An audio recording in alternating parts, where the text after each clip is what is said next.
Let's talk about emotions. Emotions are something that I think a lot of people, as a result of their upbringing and what they learned about emotions, have actually a very difficult time with.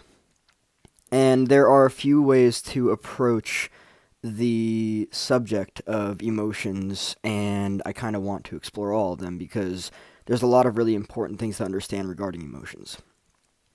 First and foremost, emotions, if if you are familiar with a specific way of feeling about something as a result of how you've been conditioned to think about it, to feel about it, the likelihood is that you are going to end up on autopilot, waking up every single day with those same emotions.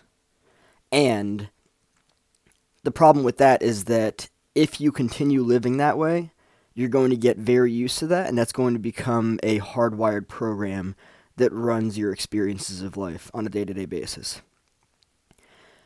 Another thing that I see with emotions that are very interesting is that people get easily stuck inside of them as a result of dysregulation. And this is because they didn't learn emotional regulation, and that's an issue. That's a huge issue because if you don't learn to emotionally regulate, if you don't learn to become aware of emotions as they arise, emotions are going to rule your life, and they're going to very oftentimes blow things completely out of proportion, right? They're going to take situations that really don't warrant chaos and throw them into chaos. Now, I want to explore how we can utilize emotions for manifestation. So, just like emotions can use us because we are very familiar with them, right? We're very used to the same way of feeling about things, and we just continue waking up with that on a daily basis on autopilot. We can also consciously use emotions to manifest.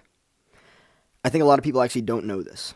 So you can sit in meditation and you can consciously channel joy or peace or ecstasy or euphoria, right? Um, or love, you know. And it's very interesting how when you go about life in that approach, how much your life changes. There's something that I've been doing on a daily basis, usually in the night. I'm going to start doing it more often. I should say I'm going to start doing it more in the morning as well. I utilize elevated emotions to reprogram what it is that I'm experiencing on a day to day basis. Again, what you're used to will use you. So if what you're used to is low energy, negative emotions like sadness and anger and frustration and hate and depression and anxiety and fear and all that stuff, and you keep wiring that in, you're just further hardwiring your program, your system with the same stuff. It's not going to change. The only time that it changes is when you change it. It's going to continue to stay the same. So, reapproaching things and recognizing, okay, yeah, this is the way that I have lived my life for the longest time. How do I want to live it instead? Is this actually beneficial for me? Is it productive? Is this just, me repeating a pattern of how I've felt about something over and over and over again? Is it helpful, right?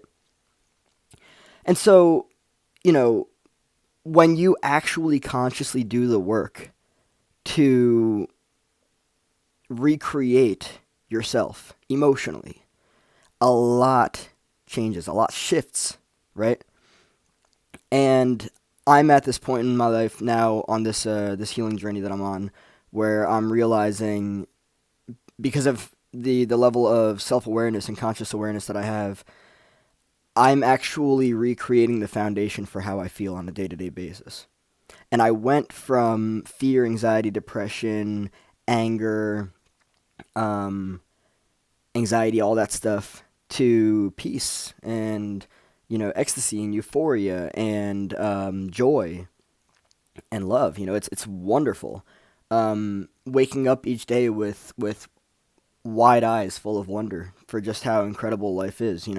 It completely changes the dynamics. But what a lot of people don't understand, and this is what I struggled to understand when I was younger as well, is that you can use emotions consciously instead of just being used by them. You can be used by them. You can just go about your day-to-day life and continue being used by them and just, you know, reinstall 10 years ago, right?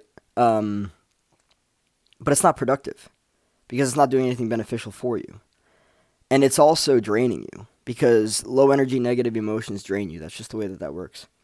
So you can always be, um, you know, you can be with the elevated emotions, and that changes the entire dynamics of everything. So I think that's very interesting. And at this point in my life now, like, I'm looking at everything, and I'm also realizing patterns that I used to be a part of. When I say that I used to be a part of, I mean not so much within myself, but in systems with other people. And now I see it differently because before I saw myself as the rescuer who needed to save everyone else from their emotions, from their shit, from their anxiety, sadness, depression, fear, all that kind of stuff. And now what I'm recognizing is not only myself as an autonomous individual who's capable of consciously making his own decisions and doing the best that he can for himself, but I'm also seeing other people as that. And that's actually been very powerful and transformative. And that is what allows me to be aware enough to bring all of my focus back on myself instead of trying to tune into everyone else and, you know, be the rescuer. Like, no, it's just not necessary. So it's very exciting to be in this space of awareness, and I'm very excited to continue exploring this.